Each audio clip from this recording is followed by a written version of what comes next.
عاشق کا مقدر کتنا خوبصورت ہے کہ وہ جاتا ہے تو حضور آتے ہیں. ہائے ہائے سرے بالی انہیں رحمت کی ادا لائی ہے, حال بگڑا ہے تو بیمار کی بن آئی ہے. کیسے کریم آقا ہے, اللہ اکبر. آئے اور آ کر اس کے سرحانے بیٹھ گئے, اس کی پیشانی پہ ہاتھ رکھا اور ہاتھ رکھ کے پوچھا کیسے ہو. وہ پھوٹ پھوٹ کے رونے لگا, رو رہا تھا اور کہا آقا اب میں زندہ نہیں رہوں گا, میں مر جاؤں گا. تو آقا نے اتنا سنا تو فرمایا کلمہ پڑھ, کلمہ پڑھ. اس نے اپنے باپ کو دیکھا, آنکھوں ہی آنکھوں میں دیکھا, پوچھا کیا کروں, کیونکہ باپ کا خوف بھی تھا. باپ نے آنکھوں سے کہا, کیونکہ وہ عشق دیکھ چکا تھا, کہا کہ جو کہتے ہیں کر لے. اس نے کلمہ پڑھا. اس نے جیسے ہی کلمہ پڑھا آقا اٹھ کے کھڑے ہوئے, باہر نکلے. جیسے ہی باہر نکلے کسی نے آ کر اطلاع دی, یا رسول اللہ اس ننھے سے عاشق کا انتقال ہو گیا. حضور اس کا انتقال ہو گیا. اس کو نہ نماز کا موقع ملا, نہ روزے کا موقع ملا, نہ حج کا, کچھ نہیں. ادھر کلمہ پڑھا حضور کو دیکھتے ہوئے صلی اللہ علیہ وسلم, اور ادھر اس کا انتقال ہو گیا. آقا نے فرمایا جاؤ اس کے باپ سے پوچھو کیا کرنا ہے. اب ذرا توجہ کریں, عاشق کو مقام کیا ملتا ہے, عاشق کو مرتبہ کیا ملتا ہے. سب سے عشق کیا ہے ان سے عشق کر کے دیکھو, سب سے دل لگایا ان سے دل لگا کے دیکھو, سب سے وفا کیے ان سے وفا کر کے دیکھو, سب کے لیے رو کے دیکھا ہے ان کے لیے رو کے دیکھو, سب کے لیے محنتیں کر کے دیکھیے ان کے لیے بھی محنت کر کے دیکھو. سب کے تصورات میں گم رہے, کبھی ان کے تصورات میں بھی گم ہو کے دیکھو, کبھی ان کے بن کر تو دیکھو. ایک بار کوشش تو کرو, کاوش تو کرو. اللہ اکبر. ہوا کیا جب کہا کہ حضور اس کا انتقال ہو گیا, فرمایا جاؤ اس کے باپ سے پوچھو کیا کرنا ہے. اس کے باپ نے کہا یہودی مذہب رکھتے ہیں ہم لوگ, یہ لاش اٹھاؤ لے جاؤ, تم کو جو کرنا اپنے حساب سے کرو. صحابی لاش اٹھا کر کے لائے. یا رسول اللہ اس کے باپ نے لاش دے دی اور کہا جو چاہو کرو, ہم کیا کر سکتے ہیں. آقا نے فرمایا اس کی میت ہم اٹھائیں گے, اس کو غسل ہمارے یہاں دیا جائے گا, کفن ہم پہنائیں گے, مگر یا رسول اللہ جنازہ کسی نہ کسی کے گھر سے اٹھنا ہے, یہ جنازہ کہاں لے جائیں, کس کے گھر سے اٹھائیں.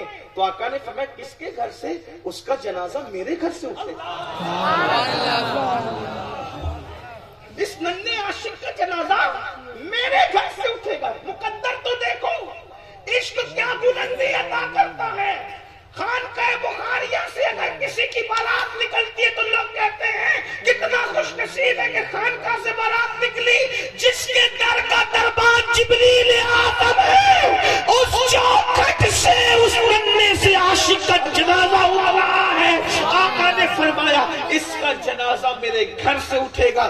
اور پھر اس کے بعد صحابہ کہتے ہیں جب آقا چلے ہیں جنازے میں تو پیر نہیں رکھتے تھے بلکہ انگلیاں رکھ کر چلتے تھے.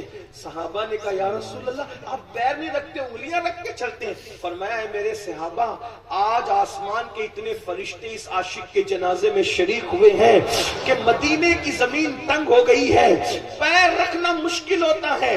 جو میں دیکھتا ہوں وہ تم نہیں دیکھ سکتے, جو میں سنتا ہوں وہ تم نہیں سن سکتے. پیر رکھا نہیں جاتا تو میں انگلیاں رکھ رہا ہوں. بات کر کر کے جنتیوں کو جنت میں بھیج رہے ہیں. یہ جناب سوداگر صاحب بھی آئے اور آنے کے بعد کہنے لگے حضور میں بھی تو امتی ہوں نا آپ کا, میری بھی شفاعت کریں. آقا فرماتے ہیں امتی ہے, تیرے پاس ثبوت کیا ہے, میرے امتی ہونے کا تیرے پاس ثبوت کیا کہ تم میرا امتی ہے. میری شہزادی حالات کی ماری آئی تھی تو اس سے ثبوت مانگ رہا تھا, نکل جا یہاں سے, اس سے ثبوت مانگنے والے نکل جا. جب دھتکار دیا گیا اور دھتکارنے کے بعد آنکھ کھلی, پریشان ہوا, چلانے لگا, پاگلوں کی طرح چلانے لگا. اور پھر جب نوکروں نے, خادموں نے, گھر والوں نے کہا کیا ہوا تو ساری داستان اور رودات بتائی. اور جب رودات بتائی تو پھر کیا ہوا, کہا ڈھونڈو اس شہزادی کو, سید زادی کو. جب ڈھونڈا گیا تو کسی نے بتایا کہ مجوسی کے دروازے پر گئی تھی آپ کے بعد. مجوسی کے دروازے پہ صبح کو پہنچے تو کیا کہا حق سے, تم کافر ہو, تم مجوسی ہو, ہم مسلمان ہیں, نبی کی آل پر ہمارا زیادہ حق ہے, اس نے شہزادی واپس کرو, ہم اپنے گھر لے جائیں گے. مجوسی نے کہا آئی تھی تو دھکے دے کر کے بھگایا ہے تم نے, اور آج لینے آئے ہو, اور پھر اس کے بعد رات دھتکارے گئے ہو, تو اب تمہیں سید زادی کی ہمدردی آئی ہے. تو اس مجوسی سے کہا تمہیں کیسے پتا کہ دھتکارے گئے ہیں؟ کہا جس خواب میں تجھے دھتکار کے بھگایا جا رہا تھا اسی خواب میں مجھے کلمہ پڑھا کے کہا جا رہا تھا میری آل کی خدمت کی ہے, کلمہ پڑھو اور جنت میں اپنا ٹھکانہ دے. تکبیر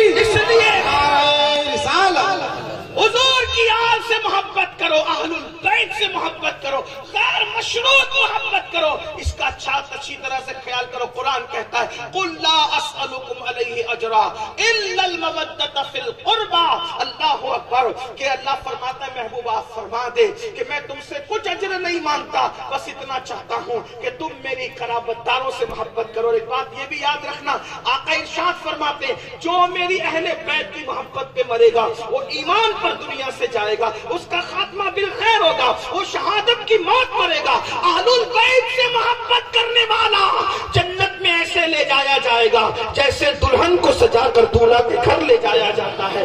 اور میرے امام نے جب اہل بیت کی شان بیان کی تو کس انداز سے کہ امام کہتے ہیں خون خیر الرسل سے ہے جن کا خمیر، ان کی بے لوث طینت پہ لاکھوں سلام، اور کہتے ہیں آب تطہیر سے جس میں پودے جمے اس ریاض نجابت پہ لاکھوں سلام، سیدہ ظاہرہ طیبہ طاہرہ جان احمد کی راحت پہ لاکھوں سلام۔ اس لیے میری گزارش ہے، آقا نے دوسری چیز کیا فرمائی؟ پہلی چیز نبی کی محبت، آل نبی کی محبت، اور تیسری چیز اپنی اولاد کو قرآن کی تعلیم دو، قرآن سکھاؤ۔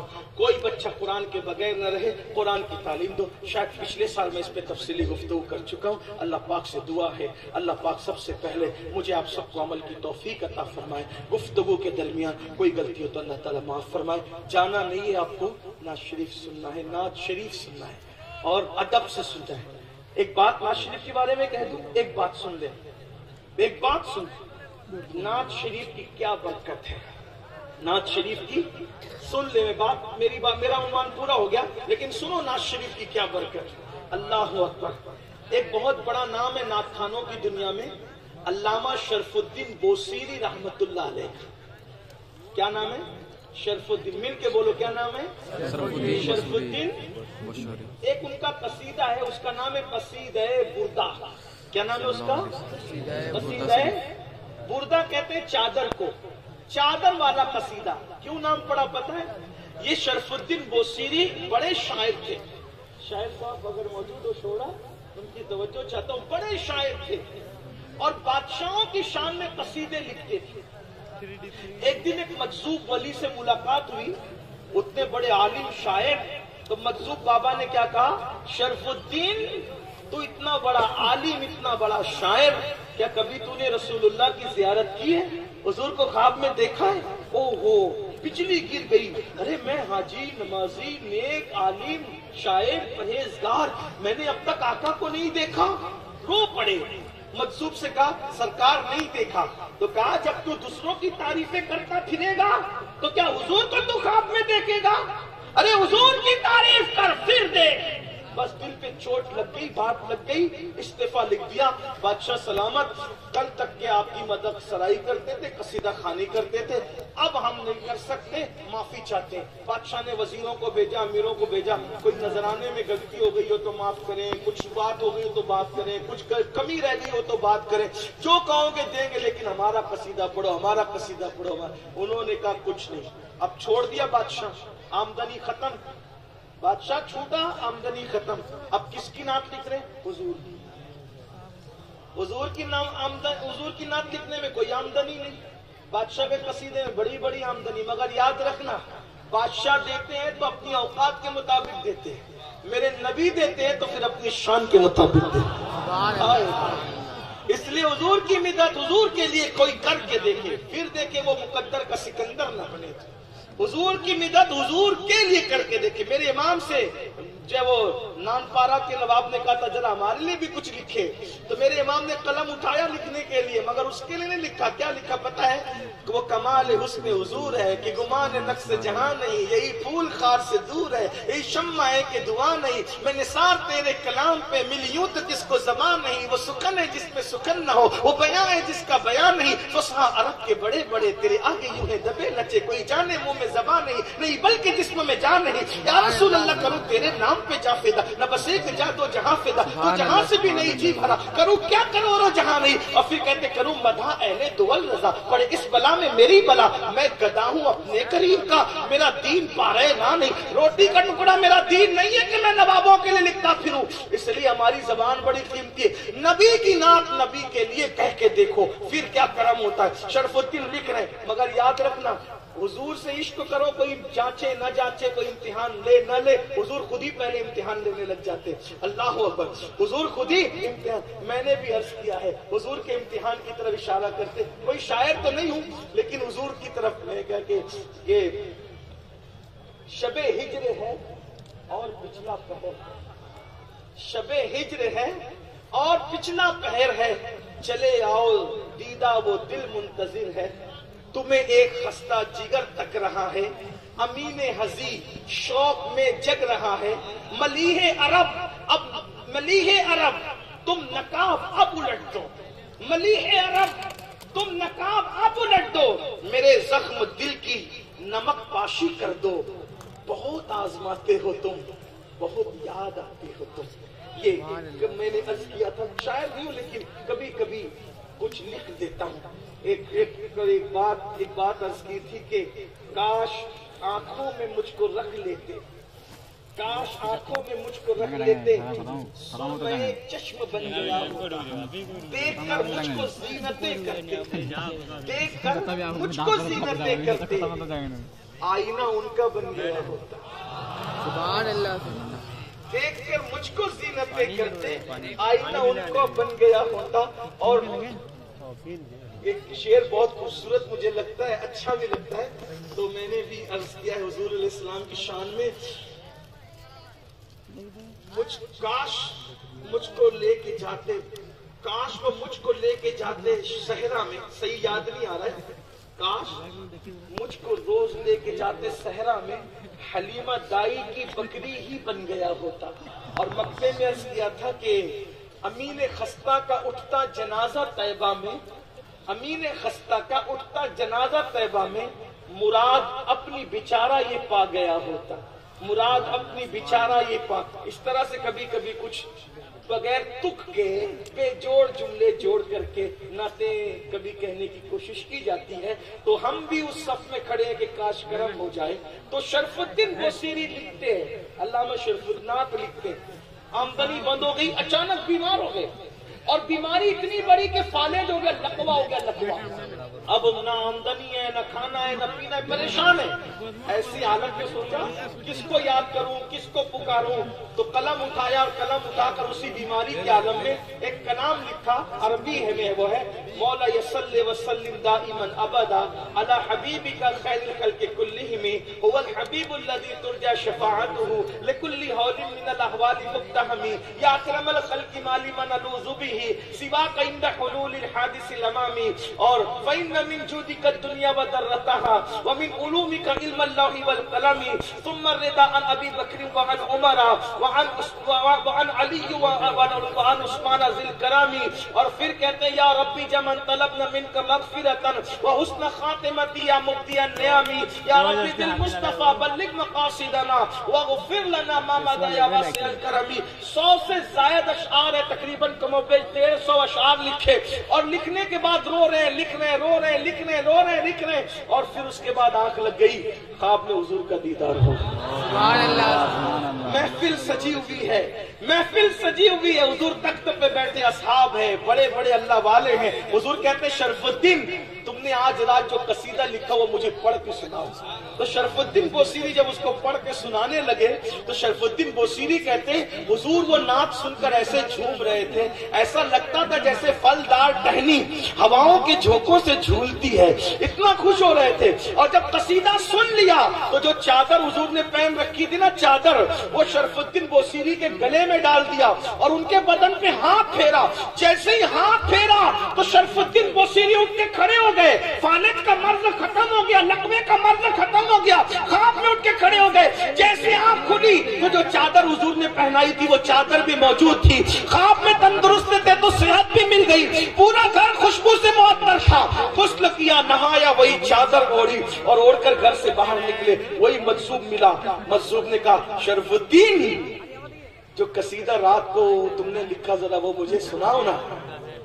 شیخ الدین بوصیری نے کہا بابا جو قصیدہ رات کو لکھا میرے سوا کوئی نہیں جانتا ہے، وہ تم کو کیسے پتا چلا کہ وہ قصیدہ میں نے لکھا ہے؟ تو کہا وہ کیا ہے؟ مولا صلی اللہ علیہ وسلم لکھا نا، تم نے وہ پڑھ کے سناؤ۔ کہا یہ تو کسی کو نہیں پتا، آپ کو کیسے پتا؟ وہ مجذوب کہتے ہیں رات کو رسول اللہ کے دربار میں جو سنا رہے تھے نا، اس دربار میں میں بھی موجود تھی۔ السلام علیکم ورحمۃ اللہ۔ وعلیکم السلام۔